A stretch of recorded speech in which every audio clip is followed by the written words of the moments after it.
खास करके कई संस्थान है जो आज तक हिंदी एक शब्द नहीं यूज करते। जैसे माननीय सुप्रीम कोर्ट खुद कई बार वहाँ पे याचिका गई, लेकिन उन्होंने यूज करना बंद कर दिया। आज तक वो यूज नहीं करते हैं। एक जगह आप इंटरव्यू देने जाते हैं और जैसे ही हिंदी बोल देते हैं तुरंत के तुरंत आपको ये कह दिया जाता है कि भाई ऐसा संभव नहीं है यहाँ पे, खासकर सीबीएसई के स्कूल्स में। Welcome back to the channel. और मैं गौरव एक नए वीडियो के साथ हूं और यहां पर मैं बीबीटी कैंपस में हूं और ये है डॉक्टर अखिलेश दास गुप्ता ऑडिटोरियम।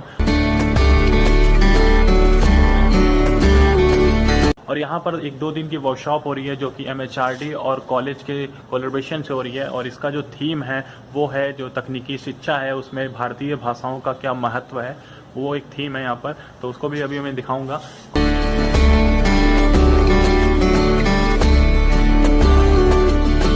यहाँ पर देख सकते हैं कि जो टीम है वो पहुंच चुकी है और अभी कार्यक्रम शुरू होने वाला है।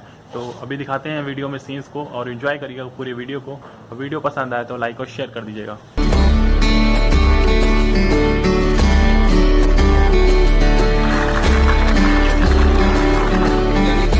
कई संस्थान है जो आज तक हिंदी एक शब्द नहीं यूज करते। जैसे माननीय सुप्रीम कोर्ट खुद कई बार वहाँ पे याचिका गई, लेकिन उन्होंने यूज करना बंद कर दिया। आज तक वो यूज नहीं करते हैं। एक जगह आप इंटरव्यू देने जाते हैं और जैसे ही हिंदी बोल देते हैं तुरंत के तुरंत आपको ये कह दिया जाता है कि भाई ऐसा संभव नहीं है यहाँ पे, खासकर सीबीएसई के स्कूल्स में। पेरेंट्स मीटिंग में जैसा कि सर ने बताया, आप भी सर कह रहे थे ऐसा होता है। दूसरा ये है कि मैं कई बार मुझे लगा कि जब हम अनुवाद देखते हैं वो मिलता है तो वो काफ़ी कॉम्प्लिकेटेड होता है। जैसे यूपीएससी के पेपर में एक बार स्टील प्लांट का अनुवाद है तो उन्होंने उसको कह दिया स्पार्क ब्रिक्स। अब स्पार्क ब्रिक्स पढ़ के कोई व्यक्ति किसी भी तरह से नहीं समझ सकता कि वो स्टील प्लांट की बात हो रही है। शब्दावली की आवश्यकता और महत्वता की, जिसके ऊपर ये 2 दिवसीय कार्यशाला है। वैज्ञानिक तथा प्रौद्योगिकी इस आधुनिक युग में किसी भी देश की प्रगति और समृद्धि विज्ञान और प्रौद्योगिकी व्यवहारिक उपयोग पर निर्भर करती है।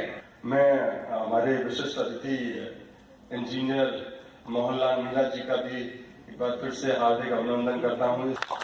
जिनके सहयोग से या सौजन्य से, सही मायने में कहूँ, ये एक मानव संसाधन विकास मंत्रालय की ओर से कार्यशाला हो रही है।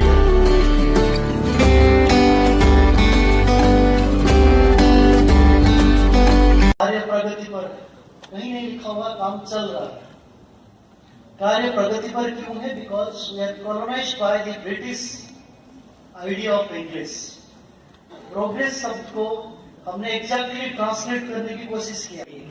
हम लोगों ने हर विद्यार्थी से ये कहा कि इन कोशों का आप उपयोग कीजिए और देखिए हिंदी में जो शब्द बनाए गए हैं वो अंग्रेजी से ज्यादा आपको सहज लगेंगे। तो हमने कहा देखो, अगर पोएट्री के ऊपर परीक्षा होती तो हम तुमको 60 नंबर देते थे फर्स्ट डिवीजन, लेकिन ये इंग्लिश लैंग्वेज है इसलिए हम आपको एक भी नंबर नहीं देते। वही आपका रियल सक्सेस टेस्ट होता है, वही आपको शायद आत्मसंतोष मिलता है, वही आपको लगता है कि कुछ आप विशेष कर रहे हैं।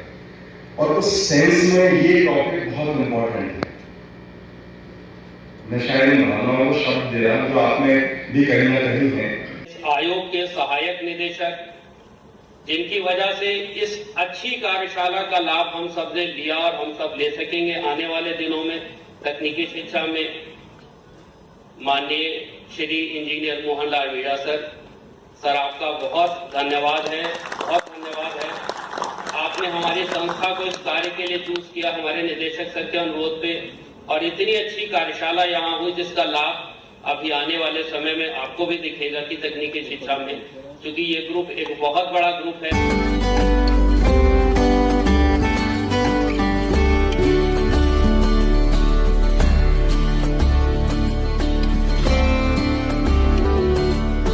यहाँ पर जो वर्कशॉप हो रही है 2 दिन की, ये हो रही है वैज्ञानिक एंड तकनीकी शब्दावली आयोग के द्वारा हो रही है। ये दिल्ली से टीम आई हुई है एमएचआरडी की तरफ से और इसके निदेशक भी यहाँ पर आए हुए हैं एमएल मीणा सर। अभी आप लोग ने उनका वेलकम नोट देखा था। और यहाँ पर उमर अमन सर है, इनसे पूछेंगे कि इस वर्कशॉप का जो मेन पर्पस है क्या है और ये आयोग क्या है। एक्चुअली ये आयोग 1964 के डॉक्टर दौलत सिंह कोठारी कमीशन की रिकमेंडेशन पे बनाया गया, जिसका उद्देश्य है स्थानीय भाषाओं और राजभाषा हिंदी को तकनीकी शिक्षा में बढ़ावा देना। इसीलिए ये कमीशन गठित हुआ और ये जो कमीशन है ये इंग्लिश के रिस्पेक्टिव हिंदी शब्दों को और अन्य भाषाओं तमिल तेलुगु में शब्दों को ढूंढता है और उसको फिर उसकी जो शब्दावली है वो तैयार करता है और फिर हिंदी भाषा में वही तकनीकी पुस्तक को छापने का और प्रकाशित करने का प्रयास करता है। अगर आप हिंदी भाषा में कोई पुस्तक तकनीकी सब्जेक्ट का छापना चाहते हैं तो ये आपको मदद करेगा। तो काफ़ी अच्छा सेशन चल रहा है। अभी एक सेशन हम लोग ने अटेंड किया है और उसके बाद क्वेश्चन आंसर सेशन भी हुआ था, तो वहाँ भी कुछ सवाल हम लोग के थे वो पूछे गए हैं और काफ़ी अच्छा सेशन लगा कि ये बीवीडी कैंपस में हो रहा है, लखनऊ में हो रहा है। और भी सेशंस ये क्या पूरी ऑल ओवर कंट्री में चलते रहते हैं, इसके बारे में कुछ जानकारी? ये अलग अलग यूनिवर्सिटीज़ में जाते हैं और स्थानीय भाषा और हिंदी भाषा को बढ़ावा देने के लिए तकनीकी शिक्षा में वहाँ पे अपने वर्कशॉप करते हैं और उनसे कहते हैं कि आप राजभाषा को बढ़ावा दें, स्थानीय भाषा को बढ़ावा। तो अभी सर आपने कोठारी कमीशन के बारे में बोला, तो क्या ये कमीशन क्या है, थोड़ा डिटेल में बताने की कोशिश करेंगे? ये 1964 में आया था, डॉक्टर दौलत सिंह कोठारी के अंडर में बना हुआ शिक्षा आयोग था। तो इसमें रिकमेंडेशन थी कि पहले रिकमेंडेशन ये थी कि 25% स्कूलों को व्यावसायिक शिक्षा में कन्वर्ट कर दिया जाए, 9वीं के बजाय 10वीं में बच्चों को जो है पढ़ाई अपना सब्जेक्ट चूज करने के लिए छूट हो। साथ ही साथ उन्होंने ये कहा कि प्राथमिक स्तर की जो शिक्षा हो राजभाषा में हो, हिंदी में, बाकी जो उसके ऊपर हायर सेकेंडरी तक की एजुकेशन है वो स्थानीय भाषा में। जैसे कि कोई तमिलनाडु का बच्चा है तो उसकी शिक्षा किस में होगी, तमिल में होगी। ये सारी रिकमेंडेशन थी उनकी, बहुत अच्छा आयोग था और उसकी कुछ रिकमेंडेशन भारत सरकार ने मानी है और कुछ पॉइंट्स अभी भी नहीं माने गए हैं, तो वो जल्दी ही माने जाए हमारी। तो काफ़ी अच्छा ये कमीशन था और इसके सुझाव थे, उसी को इम्प्लीमेंट करके ये वर्कशॉप और ये सब कार्यक्रम हो रहे हैं। चाहूँगा जो सेकंड सेशन है वो कंप्लीट हो चुका है और लास्ट में क्वेश्चन आंसर सेशन हुआ था, वहाँ पर बहुत लोगों ने क्वेश्चन पूछे टेक्निकल एजुकेशन से रिलेटेड, लैंग्वेजेस से रिलेटेड। सर का भी क्वेश्चन था, काफ़ी अच्छा क्वेश्चन था। सर एक बार क्वेश्चन बताना कि मेरा क्वेश्चन ये था कि जो हम डेली लाइफ में हम लोग फेस करते हैं उसी से रिलेटेड था कि अगर हम कहीं इंटरव्यू देने जाते हैं तो जब इंटरव्यू दे रहे होते हैं तो जैसे ही हम हिंदी बोल देते हैं एक तरह से सामने वाला एक परसेप्शन बना लेता है कि शायद ये अच्छे से नहीं पढ़ा पाएगा, ये बना नहीं पाएगा। आप कभी CBSE ISSC के स्कूलों में या किसी टेक्निकल इंस्टीट्यूट में जाइए, अपने इंटरव्यू में आप अगर हिंदी ही बोल दें तो शायद सामने वाला आपको कम जज करेगा, वो सोचेगा कि इसको ठीक से नॉलेज नहीं है। वैसे भी अंग्रेजी बोलना, अंग्रेजी भारत की एलीट क्लास की लैंग्वेज भी होती जा रही है, तो अंग्रेजी बोल के ही आप बड़े बन जाते हैं। तो ये बड़ी प्रॉब्लम है हमारी सोसाइटी में। स्कूलों में फाइन लगती है अगर बच्चा एक दिन हिंदी बोल देता है, ये बड़ी समस्या है राष्ट्रभाषा के खिलाफ। काफ़ी अच्छा क्वेश्चन था आपका। उनकी जो टीम थी उन्होंने भी माना कि हाँ सर जो क्वेश्चन पूछ रहे हैं काफ़ी इंपॉर्टेंट है और इस पर बहस होनी चाहिए, एक विचार विमर्श होना चाहिए। और भी क्वेश्चन थे जैसे कि रिसर्च पेपर से रिलेटेड था कि हम लोग किस रिसर्च पेपर मतलब किस लैंग्वेज में रिसर्च पेपर को लिखें, प्रेफर करें, अगर इंग्लिश के अलावा हम लोग के पास कोई ऑप्शन नहीं रहता है। और भी सुप्रीम कोर्ट में कौन सी लैंग्वेज यूज़ हो रही है, इससे भी रिलेटेड क्वेश्चन पूछा था आपने। हाँ, सुप्रीम कोर्ट के बारे में पूछा था कि मैंने अभी तक 70 साल में अभी तक वहाँ पे सिर्फ अंग्रेजी में ही सारी कुछ कार्यवाही होती है, ये सवाल था मेरा। जनरल के बारे में बात थी कि जनरल क्यों अंग्रेजी में ही लिखने पड़ते हैं।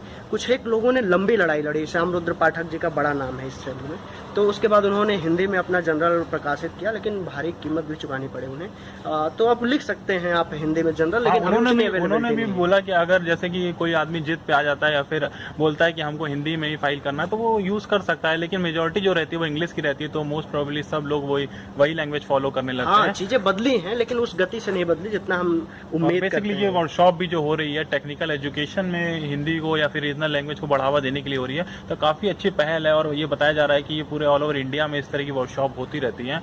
तो बढ़िया है कि जो बीवीडी कैंपस में यहाँ पे हो रही है और यहाँ के स्टूडेंट्स और जो फैकल्टीज हैं, पार्टिसिपेंट्स हैं, वो लोग बेनिफिशियल हो। जैसा कि देख सकते हैं अभी जो वर्कशॉप थी 2 दिन की वो कंप्लीट हो चुकी है और हमारे साथ भास्कर सर हैं। भास्कर सर बताइए क्या वर्कशॉप का क्या आउटकम था? यहाँ 2 दिन की वर्कशॉप हुई है और वो है कि भारतीय भाषाओं में जो टेक्निकल टर्मिनोलॉजीज़ हैं उनको भारतीय भाषाओं में अडॉप्ट किया जाए और उसको यूटिलाइज़ किया जाए। मुझे लगता है कि ये बहुत इंपॉर्टेंट है क्योंकि हम लोग देखते हैं कि इंजीनियरिंग की पूरी पढ़ाई भारत में इंग्लिश में होती है, लेकिन वही जो बीटेक के स्टूडेंट होते हैं वो डिप्लोमा में भी पढ़ाने के लिए एलिजिबल होते हैं, मतलब कि वो जब पास आउट हो जाएंगे तो वहाँ पे जाके वो टीचर बन सकते हैं। और जबकि डिप्लोमा में ज़्यादातर जगहों पर रीजनल लैंग्वेजेस में पढ़ाई होती है, तो ये उसमें एक काफ़ी भूमिका निभाएगा क्योंकि अब ये बताया जा रहा है कि ऐसा MHRD में एक आयोग है जो कि हिंदी में सारे शब्दों को बना रखे हैं जो टेक्निकल टर्म्स हैं, तो उससे जब हमारे फैकल्टीज़ अवेयर होंगे, हमारे स्टूडेंट्स अवेयर होंगे, तो वो जब उसको सीखेंगे तो उसको डिप्लोमा लेवल पर, ITI लेवल पर भी वो चीज़ें जो है रिफ्लेक्ट होंगी क्योंकि वो ज्ञान जो बीटेक लेवल पर लोग अचीव कर रहे हैं उसको यूटिलाइज़ कर पाएंगे।